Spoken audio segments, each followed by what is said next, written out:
साम्राज्य विस्तार के प्रति क्या दृष्टिकोण था, क्या नज़रिया था? साम्राज्य का विस्तार क्यों? क्या साम्राज्य का विस्तार आवश्यक है और क्यों? पहली जो 2 शताब्दियां हैं जिस समय शांति रही, जो शांति का काल था तुलनात्मक दृष्टि से, वो शांति अंदरूनी ही शांति नहीं थी मात्र, इसके अलावा तो बाहर भी शांति रही, क्योंकि इस काल में सेना ने और राजा ने बाहरी फौजों के साथ कोई विशेष युद्ध नहीं किए, ज़्यादा युद्ध नहीं हुए। तो अंदरूनी शांति और बाहरी शांति दोनों ने रोमन क्षेत्र को एक बड़ा शांतिपूर्ण क्षेत्र बना दिया। ऑगस्टस से टिबेरियस को जो सत्ता मिली थी, वो सत्ता इतने बड़े साम्राज्य की थी कि ऐसी कोई दरकार नहीं थी कि सत्ता को और बढ़ाया जाए, साम्राज्य को और बढ़ाया जाए। स्वयं में बहुत विस्तृत साम्राज्य था, इसलिए कोई अधिक विस्तार करने की इसको जरूरत नहीं समझी गई टिबेरियस और उसके बाद के लोगों द्वारा। साथ ही ऑगस्टस का शासनकाल जो है वो शांति के लिए याद किया जाता है। मैंने जैसा बताया, पैक्स रोमना शांत क्षेत्र के रूप में उस समय याद किया जाता है, क्योंकि बहुत दशकों तक ऐसे कोई संघर्ष नहीं हुए और कई सदियों तक की सैनिक विजय के पश्चात ऐसी शांति देखी गई थी। ऐसा नहीं कि बहुत शांति थी, लेकिन सतत रूप से जो युद्ध हो रहे थे पूर्व में साम्राज्य के विस्तारीकरण को लेकर, फिर सेनापतियों के बीच, फिर अंदर के गृह युद्ध और अन्य कुछ कारणों से जो रोमन साम्राज्य में लगातार जो फिर सेना का बढ़ता वर्चस्व, ये 2 सदी कुछ ऐसी निकली जो तुलनात्मक दृष्टि से शांतिपूर्ण रही। चाहे वो रोम के सभ्यता के, रोम साम्राज्य के अंदर की स्थिति हो, चाहे रोम साम्राज्य के द्वारा बाहर लड़ी गई लड़ाइयों की बात हो, तुलनात्मक दृष्टि से यह काल शांति का काल है।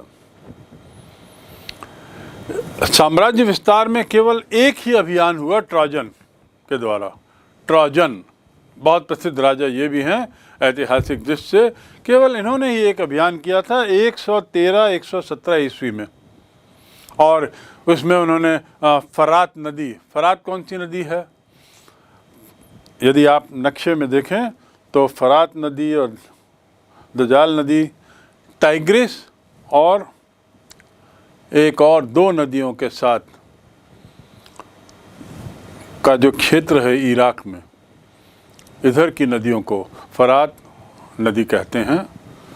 और इस नदी तक पहुंचने के लिए, उस क्षेत्र को कब्जा करने के लिए, उस पर वहां तक अपना विस्तार करने के लिए ट्रोजन ने ये हमले किए थे और सफल भी हुआ। लेकिन तुरंत इसके बाद के जो सम्राट आए, उन्होंने देखा कि ये निरर्थक है, इन क्षेत्रों पर कब्जा बनाए रखने का कोई औचित्य नहीं है, कुछ फ़ायदा नहीं है, सिवाय क्षेत्र बढ़ गया, बाकी और कुछ फ़ायदा नहीं, तो उन्होंने उसको छोड़ दिया। उन्होंने एक तरीके से उस क्षेत्र को, इलाके को छोड़ ही दिया। तो इस प्रकार हम कह सकते हैं कि कुछ शासक ऐसे हुए जो शांतिप्रिय थे और ये काल शांति का काल था। साम्राज्यीय प्रणाली का मूल आधार क्या था? साम्राज्य के राजनीतिक तत्व कौन कौन से थे?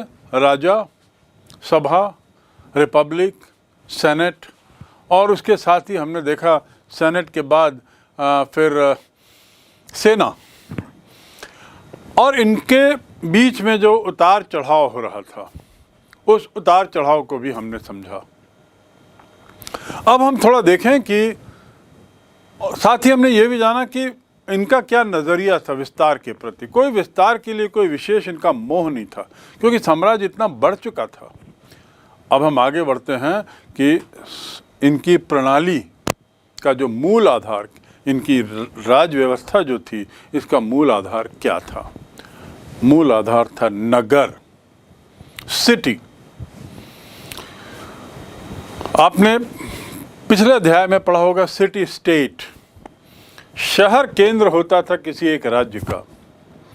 यहाँ रोमन सभ्यता में शहर केंद्र होते थे साम्राज्य की सत्ता के। कई शहर इसके लिए बड़े प्रसिद्ध थे। जो व्यवस्था ही थी, राजनीतिक व्यवस्था, उसमें नगर मूल आधार था। पहले तो जो पूरा जो साम्राज्य था वो प्रांतों में बांट दिया, और प्रांतों में बांटने के बाद उनसे जब कर वसूला जाता था, और कर वसूलने के लिए जो व्यवस्था की गई थी उसमें नगरों का महत्वपूर्ण स्थान था।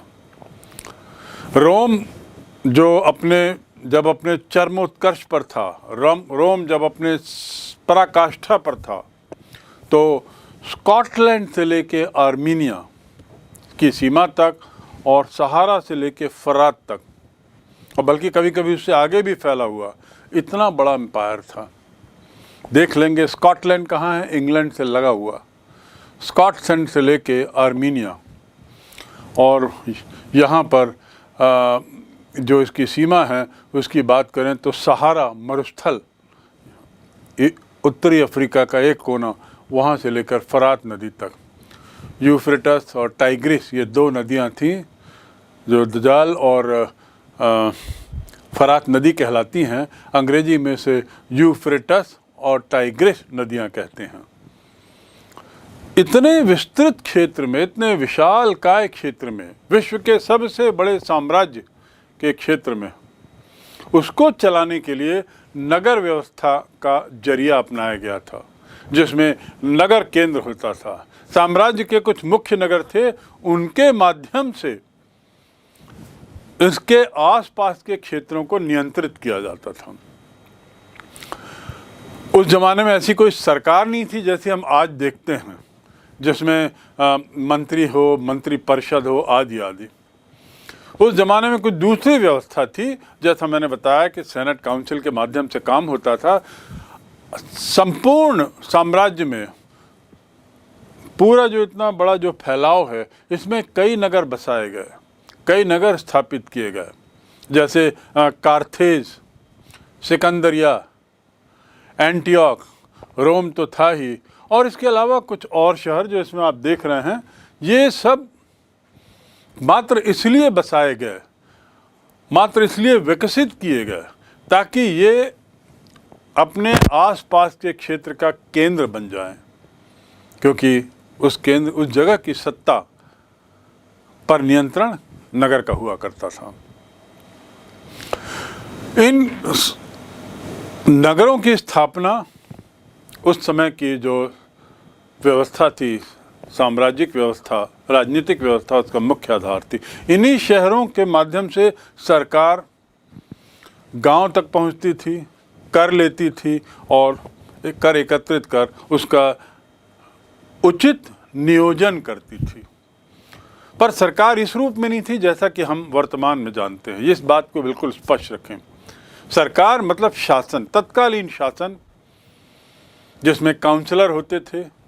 ये लोग इस तरीके से शासन चलाते थे, और नगर के माध्यम से आसपास के गांव तक पहुंचकर कर लेते थे, और जो अधिकांश जो कर था वह सम्राट तक पहुंचता था।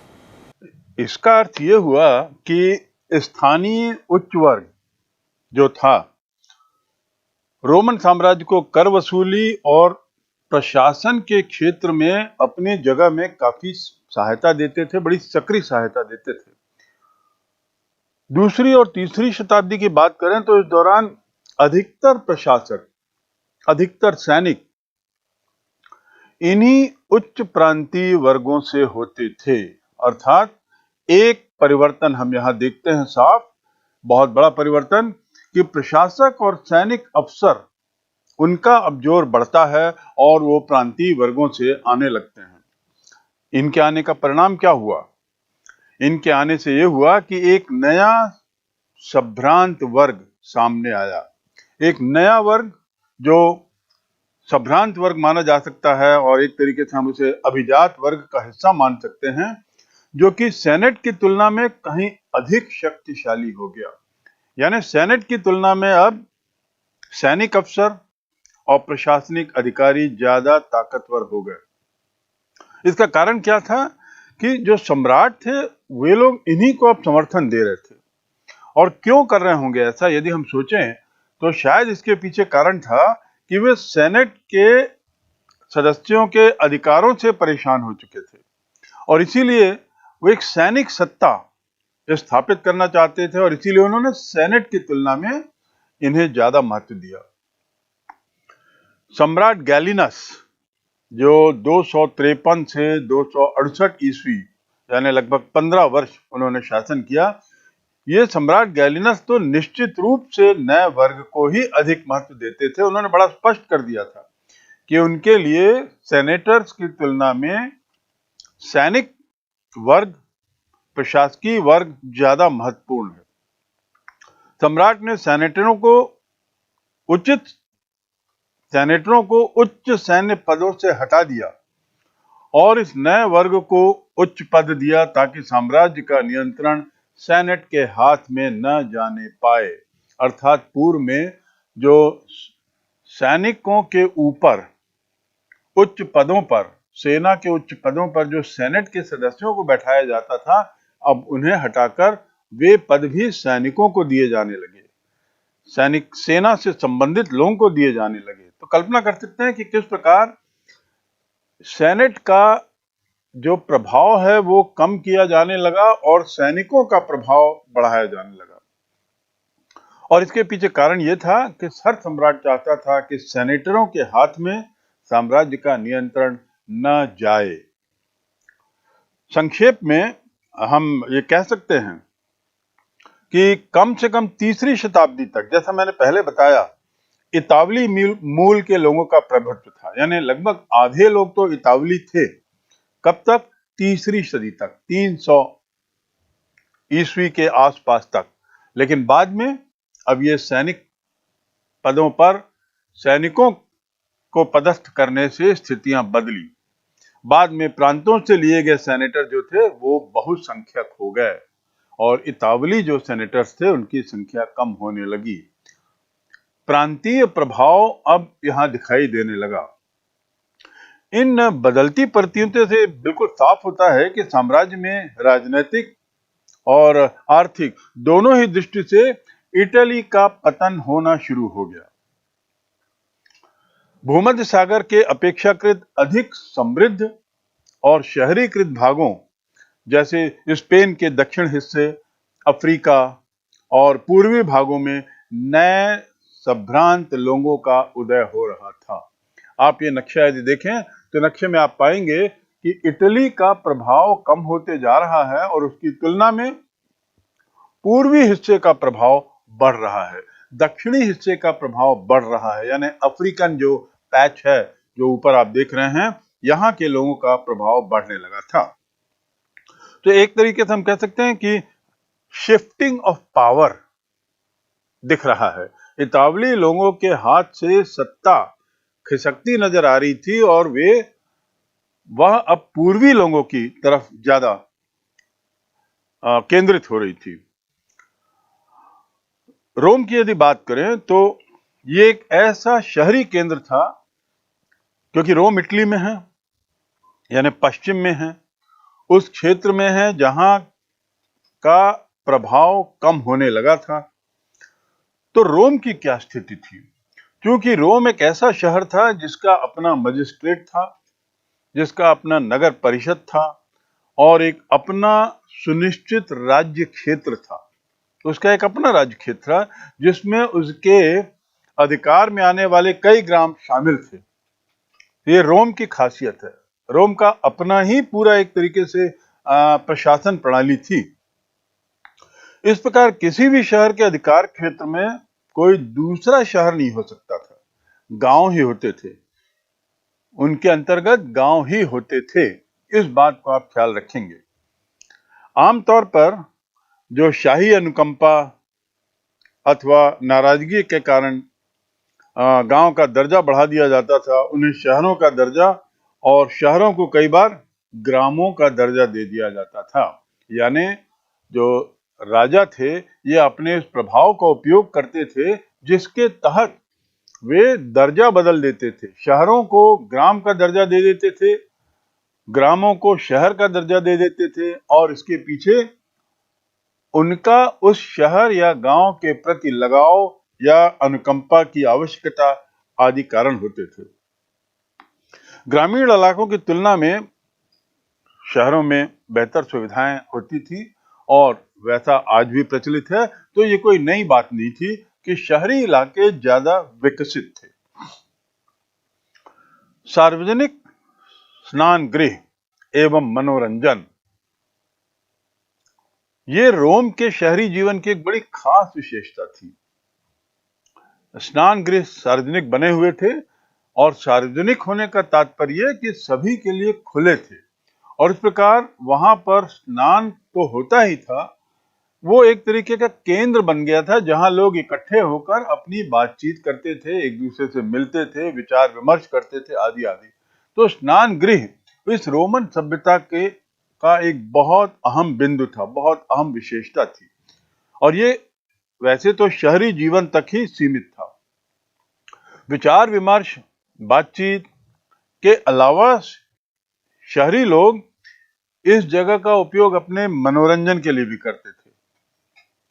एक कैलेंडर जो हमें मिला है तत्कालीन समाज का, उससे पता चलता है कि एक वर्ष में कम से कम 176 दिन वहां कोई न कोई मनोरंजन कार्यक्रम या प्रदर्शन अवश्य होता था। तो आप समझ सकते हैं कि कितना महत्वपूर्ण था। 365 दिनों में आधे से ज्यादा दिन के लिए स्नान गृह का जो क्षेत्र है वह बुक कर लिया जाता था। वहां पे कुछ न कुछ कार्यक्रम होते ही रहते थे, मनोरंजन के हों, चाहे विचार विमर्श के हों, चाहे प्रदर्शन आदि के हों। ये तो सब बातें हुई रोमन साम्राज्य के पूर्ववर्ती काल की, प्रारंभिक काल की।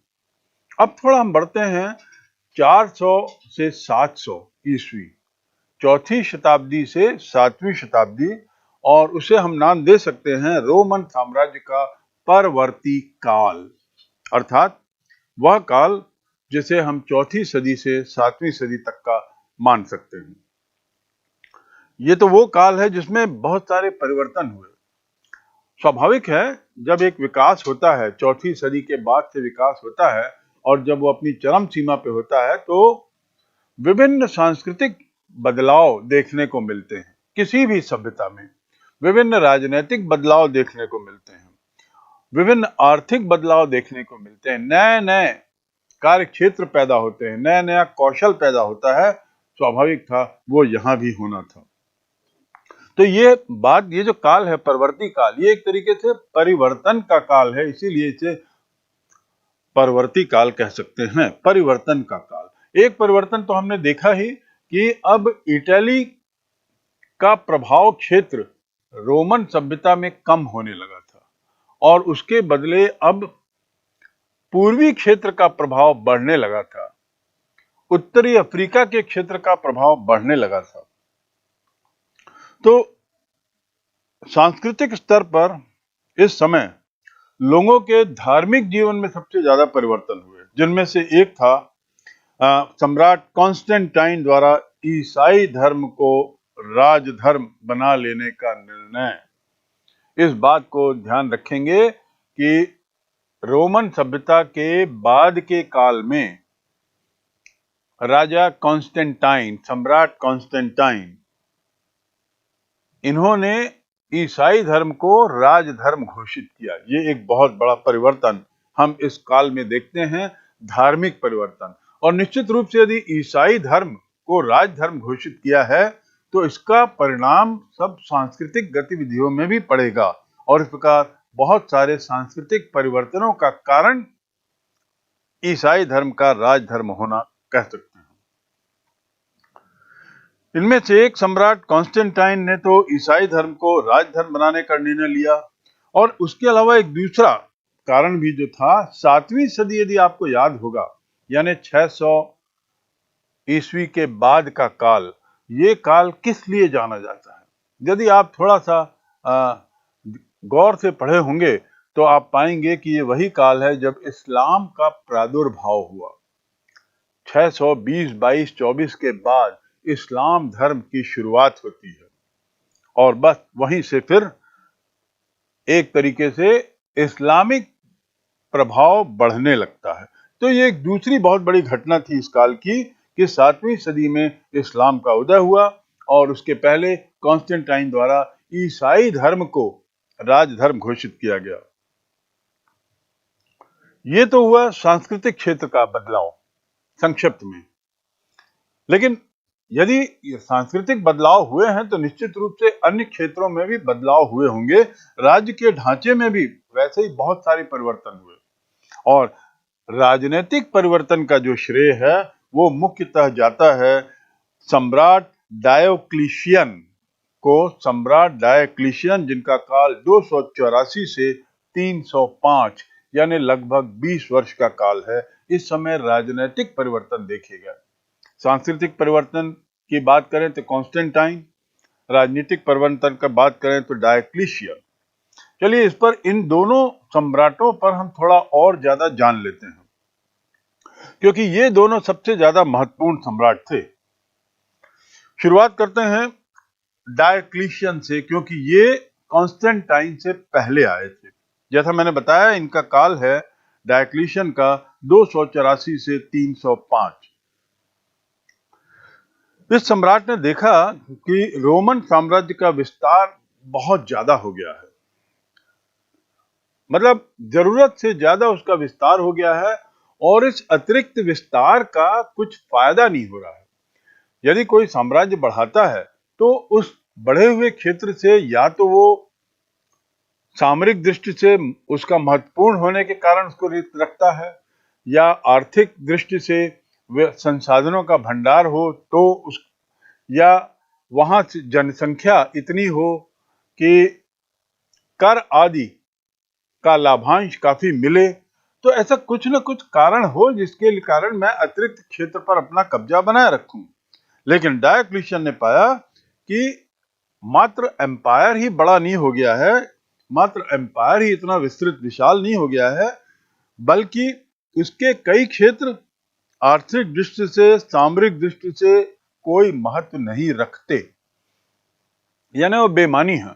उन क्षेत्रों के हटाने से भी साम्राज्य को कोई नुकसान नहीं होगा। भले ही नक्शे में साम्राज्य का आकार थोड़ा छोटा हो जाए लेकिन आर्थिक दृष्टि से या सामरिक दृष्टि से कोई नुकसान नहीं होगा, ऐसा डायोक्लिशियन का मानना था। इसलिए उसने क्या किया, उसने कई हिस्सों को साम्राज्य से हटा दिया, एक तरीके से उन्हें मुक्त कर दिया, साम्राज्य के बाहर कर दिया और साम्राज्य को ऐसा करते हुए उसने छोटा बना दिया। यदि आप नक्शा देखिए डायोक्लिशियन का और उसके पहले के काल का, दोनों की तुलना करिए।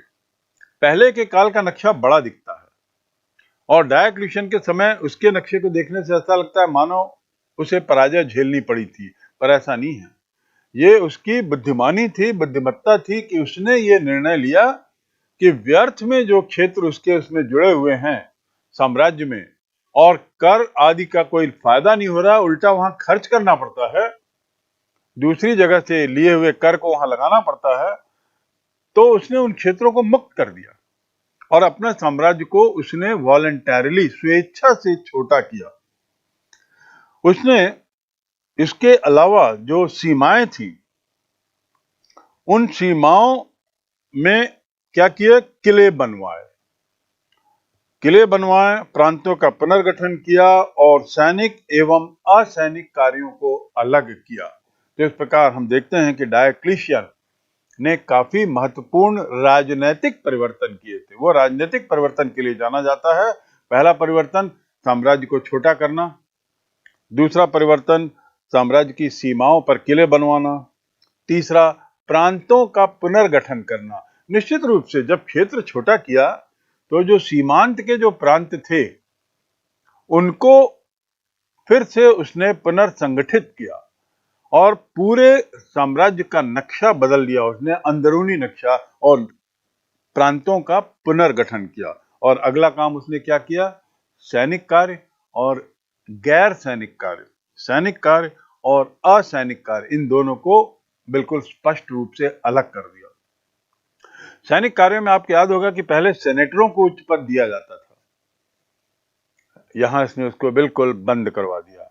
सैनिक गतिविधियों के उच्च पदों को भी अब सेना से संबंधित लोगों को ही दिया जाने लगा। साथ ही उसने इन अपनी सेनाओं के सेनापतियों को अधिक स्वायत्तता दी। ये अगला योगदान उसका था, सेनापतियों को स्वायत्तता देना, पांचवा योगदान। स्वायत्तता अर्थात क्या होता है? स्वायत्तता मतलब ज्यादा फ्रीडम, निर्णय लेने की स्वतंत्रता, कार्रवाई करने की स्वतंत्रता।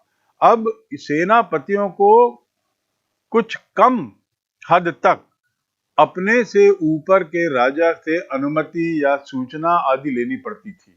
यानी उसने फ्रीडम दे दी कि आपको जो उचित लगे बहुत से मामलों में उसे आप स्वेच्छा से करें, अपने विवेक से कर ले। इससे क्या होता है? सेनापति की गरिमा बढ़ती है, उनकी शक्ति बढ़ती है, सैनिकों के सामने वे ज्यादा ताकतवर नजर आते हैं, जो एक बहुत आवश्यक चीज होती है सेना में। इसका परिणाम क्या हुआ कि सेनापतियों की जो शक्ति है वो काफी बढ़ गई। और यदि सेनापतियों की शक्ति बढ़ती है तो निश्चित रूप से इसका असर राजा की शक्ति पर भी पड़ता है। लेकिन राजा इसके लिए तैयार थे, इसलिए कि उनकी सोच थी कि ऐसा विकेंद्रीकरण करने से प्रशासन शासन बेहतर चलेगा। यह हुआ डायोक्लिशियन के द्वारा किए गए राजनीतिक परिवर्तन। अब दूसरा राजा जिसकी मैंने चर्चा की, कॉन्स्टेंटाइन, इसका काल देखिए 312 से 337, यानी डायोक्लिशियन के लगभग 7 वर्ष बाद कॉन्स्टेंटाइन आया और वह 25 वर्ष शासन किया। लंबे काल के शासन का अपना फायदा मिलता है। चलिए थोड़ा देखें उसने क्या क्या किया। सर्वप्रथम जो कुछ परिवर्तन हो रहे थे उसके काल में, उसके आने पर उसने जो देखे कि कुछ परिवर्तन हो रहे, उनको पुख्ता किया, उन परिवर्तनों को एक ठोस जामा पहनाया। ये परिवर्तन जो कई लोगों की नजर में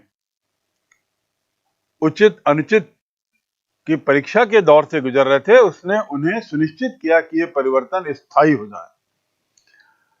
इस पहले बिंदु के बाद दूसरा बिंदु कि उसने खुद स्वयं अनेक परिवर्तन भी किए। उसने क्या परिवर्तन किए? सबसे पहला, मौद्रिक क्षेत्र में परिवर्तन किया।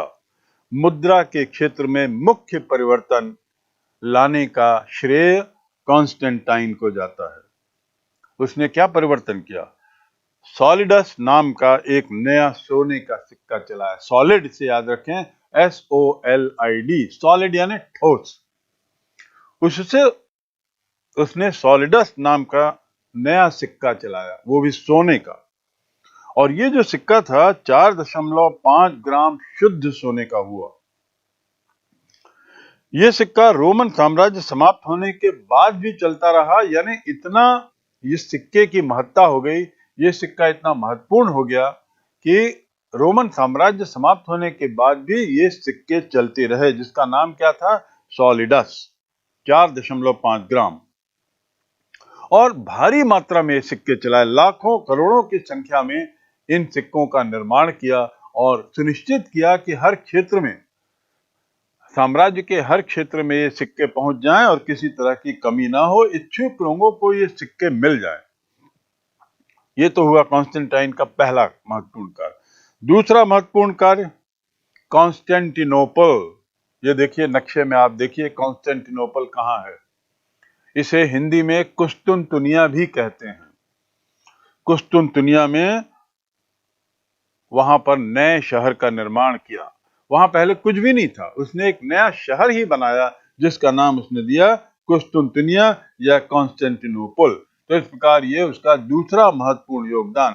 बाद में तो कॉन्स्टेंटिनोपल जो है वो सभ्यता का मुख्य केंद्र बन जाता है। इतना अहम महत्वपूर्ण शहर हो गया ये कि बाद में वो पूरे साम्राज्य का, सभ्यता का केंद्र बनता है। आगे के अध्यायों में हम कॉन्स्टेंटिनोपल की महत्ता के बारे में बारंबार पढ़ेंगे भी। इस कॉन्स्टेंटिनोपल में, जहां तुर्की में आज इस्तांबुल बसा हुआ है, ये उसी जगह था। पहले इसे बाइजेंटाइन कहा जाता था। क्या कहा जाता था? बाइजेंटाइन। अर्थात हम ये कह सकते हैं कि इसने कॉन्स्टेंटिनोपल का निर्माण किया उसी जगह पे जहां इस तुर्की में आजकल इस्तांबुल बसा हुआ है, और पहले इसे बाइजेंटाइन कहा जाता था। ये जो राजधानी बनाई उसने कॉन्स्टेंटिनोपल, इसकी खासियत ये थी कि समुद्र से 3 ओर से घिरी थी, यानी प्राकृतिक सुरक्षा इसे मिली हुई थी। समुद्र के 3 ओर से घिरे होने के कारण इसे एक तरीके से प्राकृतिक सुरक्षा मिली थी।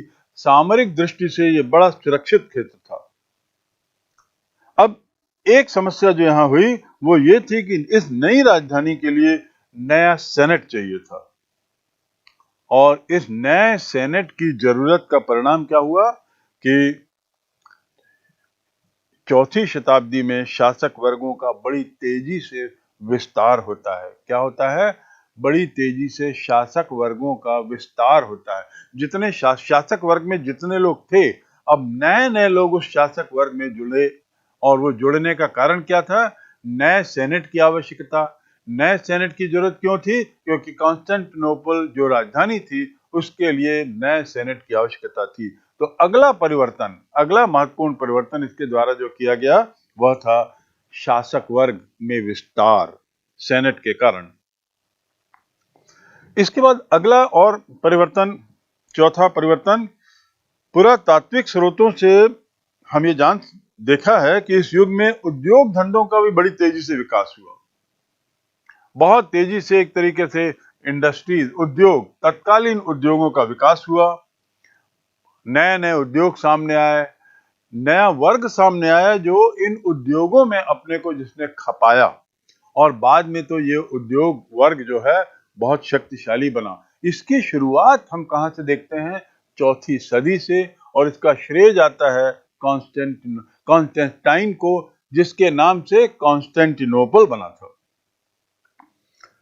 अगला परिवर्तन, इस उद्योग के विकास से, नए नए धंधों के विकास से शहरी संपदा और समृद्धि में बहुत ज्यादा वृद्धि हुई। शहरी संपदा और समृद्धि में बहुत विस्तार हुआ। ये उसके शासन का अगला परिवर्तन। यानी जो ये सभ्यता थी, पूर्वी रोमन क्षेत्र की जो सभ्यता थी, इटली से जब वो उसका केंद्र खसक कर पूर्व की ओर आ रहा था, तो हम पाते हैं कि शहरी सभ्यता और मजबूत होती जाती है और वृद्ध होती जाती है।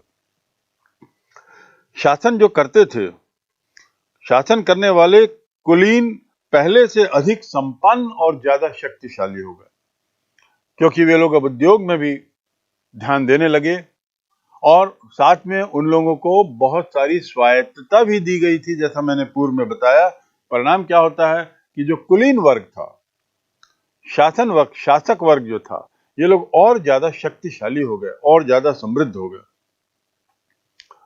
इनकी समृद्धि और इनके शक्तिशाली होने का परिणाम 6वां परिवर्तन लाता है, और वो परिवर्तन क्या है? नए नए सांस्कृतिक बदलाव, नए नए सांस्कृतिक परिवर्तन। उस तत्कालीन समाज में हम बहुत सारे परिवर्तन पाते हैं जो इस काल में हुए, और उसका कारण क्या है?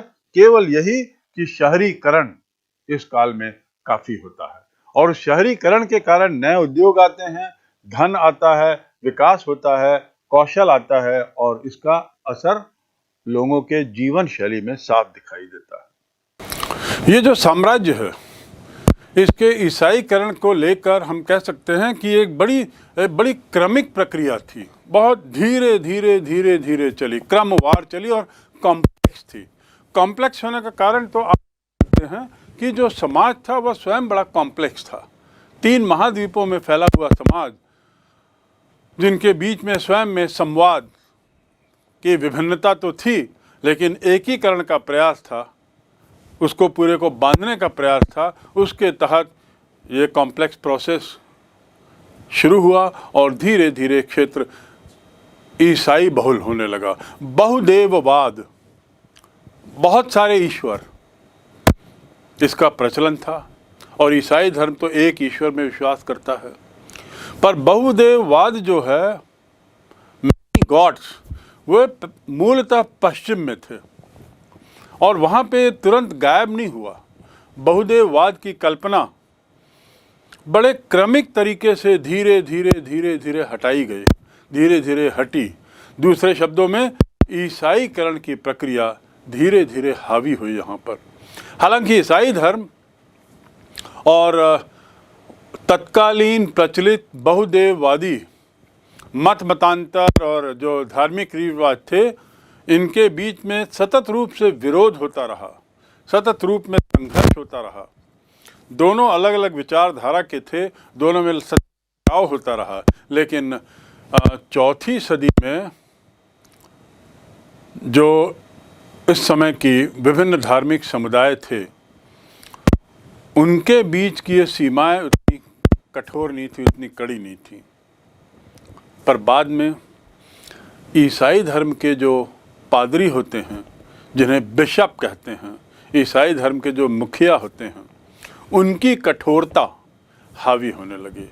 उन्होंने धीरे इस क्षेत्र के लोगों पर दबाव बनाते हुए बहुदेववाद की कल्पना को धीरे धीरे पीछे छोड़ते हुए एकेश्वरवाद की ओर बढ़ने का, सख्ती से पालन कराने का प्रयास शुरू किया और ऐसा पाठ पढ़ाया, ऐसी सीख दी।